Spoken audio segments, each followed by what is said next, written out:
é uma energia que está em todo ser vivo, não somente nos humanos, mas está presente em todos os animais, está presente nas flores, nos troncos, nas raízes, nas folhas.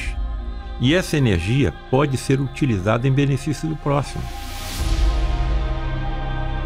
Você desde pequeno teve contato Eu tenho com a pai, espiritualidade?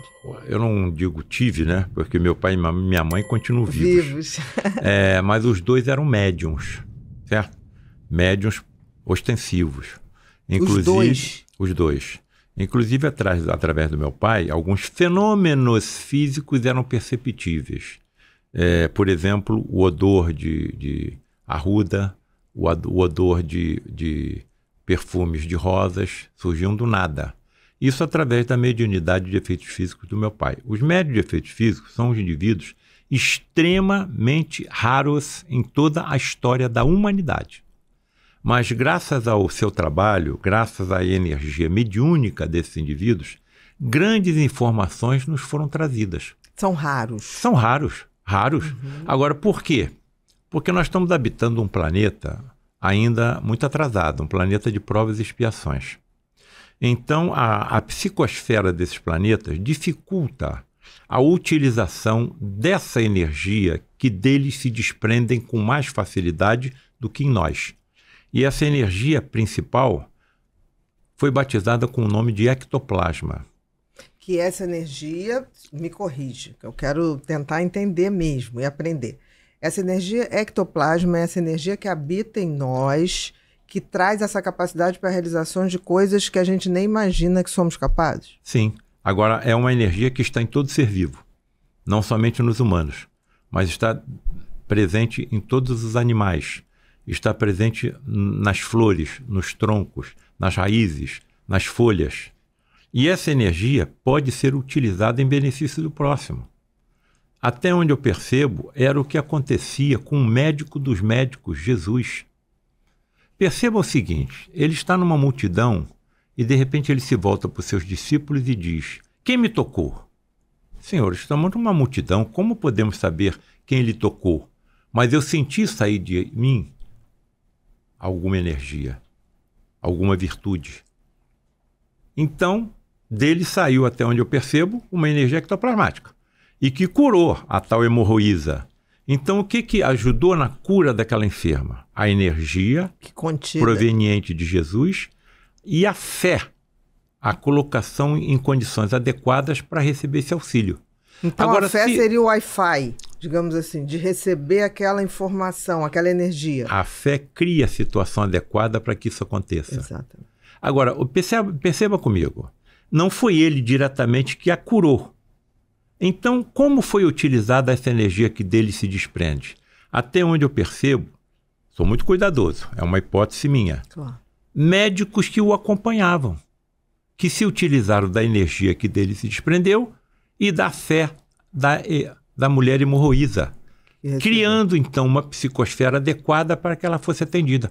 O servo do centurião, ele só soube que estava curado no dia seguinte, porque o servo estava localizado a quilômetros de distância. Se Jesus não foi até onde o servo estava, quem foi? Agora a energia se desprendeu dele. E o que ajudou a utilização dessa energia? A fé do centurião e a do próprio servo. Cria-se uma situação adequada para que os colegas dos planos paralelos ao nosso atuem. Quando eu digo que nenhum médico como está intermediários. Como intermediários e através de um auxílio direto ao enfermo. Por isso que eu, em todas as apresentações que eu faço, principalmente diante de classes eruditas, saliento a importância de uma prece dentro de um centro cirúrgico, dentro de uma sala de cirurgia, dentro de um ambulatório, de uma enfermaria, dentro de um consultório. São todos lugares sagrados.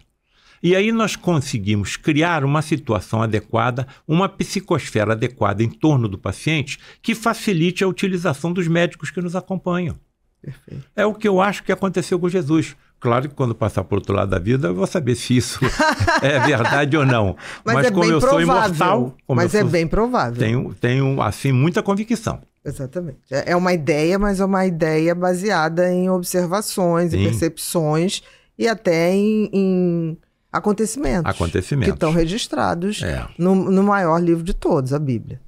Sim, olha, perceba, nós estamos falando da energia ectoplasmática, não estamos? É com essa energia que é possível a transposição entre universos de seres vivos. O que eu acredito é o seguinte, vai chegar um momento em que todos nós vamos passar para o outro lado da vida, mas continuaremos vivos. Nesse momento haverá uma separação entre dois componentes. Um físico que aqui ficará, se degradará, e as moléculas e átomos serão utilizadas na confecção de outros órgãos orgânicos, outros corpos orgânicos e inorgânicos. Mas eu tenho um segundo componente. Esse segundo componente é energético, é vital, é transmissor da vida ao meu corpo e imortal. Ele se desprende do veículo carnal e ingressa no universo paralelo ao nosso, que é o que eu acho que a religião chama de plano espiritual, plano celestial, plano astral. Para mim, isso tudo hoje é sinônimo. Sob condições especialíssimas, perigosíssimas, raríssimas e com manipulação de tremenda quantidade de energia, esses que se encontram em universos paralelos ao nosso podem de lá se teletransportar e durante alguns momentos aqui se materializar. Mas isso requer muita energia. Sim. Por isso que não é uma coisa tão comum, porque tem gente que fala, eu para acreditar em vida após a morte, queria ver minha mãe materializar. Tem gente que fala muito isso. Queria ver meu pai materializar. Eu falo assim, gente, se soubesse o sacrifício que deve ser isso, eu sempre imaginei isso.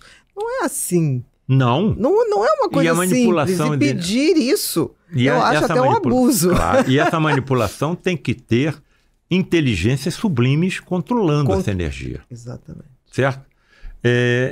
Olha, eu não sei se algumas pessoas devem estar ouvindo isso pela primeira vez, esse fenômeno de materialização de espíritos. Então eu deixo bem claro, se houvesse um espírito materializado aqui ao meu lado, todo mundo estava vendo. Se ele falasse alguma coisa nesse microfone, todo mundo ia ouvir. Se fosse possível tocá-lo autorizado, ele é tangível.